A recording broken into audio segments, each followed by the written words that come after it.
নিশ্চিতভাৱে ক'ব লাগিব অৰুণাচল প্ৰদেশৰ হাইলঙত এটা ভয়ংকৰ পথ দুৰ্ঘটনা সংঘটিত হৈছে আৰু এই পথ দুৰ্ঘটনাৰ পিছত এতিয়া খবৰ আহি পৰিছে 20জনকৈ শ্ৰমিকৰ অকাল মৃত্যু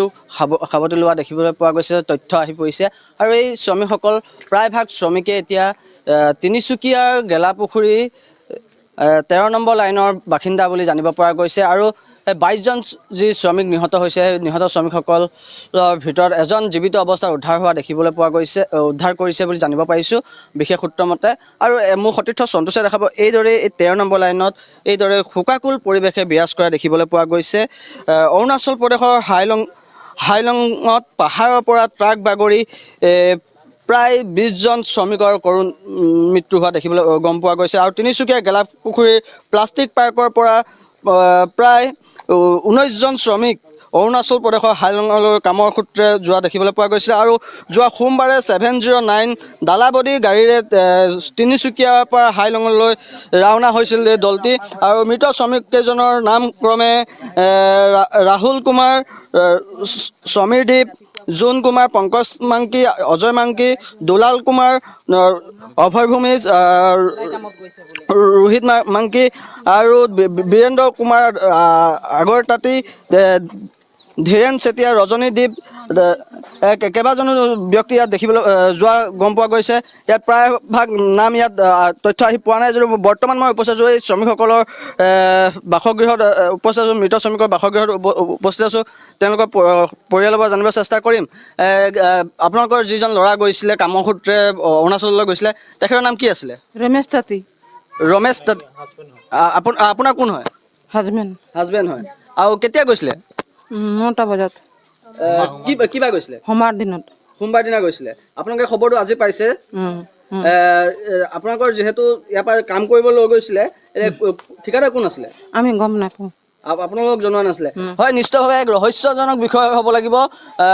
ঠিকাদাৰজনৰ নাম তেওঁলোকে গম পোৱা নাই ইয়াৰ পৰা প্ৰায় 19জনকৈ ব্যক্তি গৈছিলে কামৰ সূত্ৰে অৰুণাচলৰ যি হাইলঙত কামৰ সূত্ৰে তেওঁলোকে গৈছিল আৰু কামৰ সূত্ৰে যোৱাৰ পিছত সোমবাৰে যি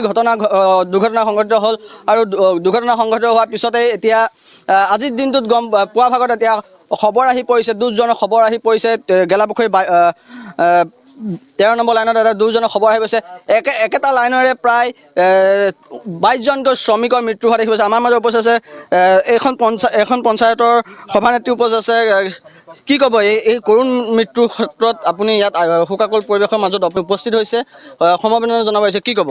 হয় বহুত দুখৰ বিষয় আমি কোনোদিনা ভবা নাছিলোঁ আমাৰ গেলাপুখুৰী চাহ বাগিচাত এনেকুৱা এটা পৰিস্থিতি হ'ব বুলি গতিকে এখন ঘৰৰ 2জনকৈ গৈছে বুলিও আমি গম পোৱা গৈছে এতিয়ালৈকে আৰু বহুত দুখৰ বিষয় মই ইয়াৰ ওপৰত ক'বলৈ মোৰ একো ভাষা নাই আৰু কেইজন গৈছিলে শ্ৰমিক গম পোৱা মতে 22জন গৈছিলে 22জনৰ ভিতৰত এজন জীৱিত অৱস্থাত পাইছে তেখেতক আৰু বাকী এতিয়ালৈকে আমি শুনিব পাইছোঁ 13জন ওলাইছে ডেড বডি বুলি 13জন ইতিমধ্যে 13জনৰ মৃতদেহ উদ্ধাৰ কৰা হোৱা আছে বুলি জানিব পৰা গৈছে আৰু বাইদেউ পৰা প্ৰশ্ন এটা সুধিব বিচাৰিম যিজন জীৱিত অৱস্থাত আছিলে সেই ব্যক্তিজনৰ নাম কি আছিল বুধেশ্বৰ দ্বীপ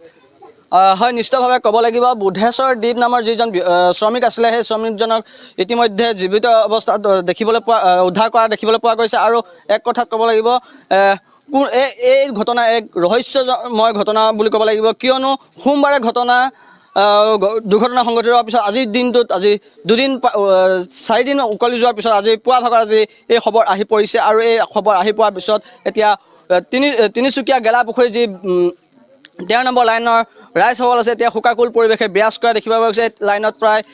22জনকৈ শ্ৰমিক মৃত্যু হৈছে আৰু 22জন শ্ৰমিকৰ ভিতৰত একেখন ঘৰে 2জনকৈ ব্যক্তি মৃত্যু হোৱা খবৰ আহি পৰিছে আমাৰ হাতত বিশেষ সূত্ৰ মতে আমি গম পাইছোঁ 2জনকৈ শ্ৰমিক একেখন ঘৰৰে আছে আসাম টক্স আপোচবিহীন অসম কণ্ঠ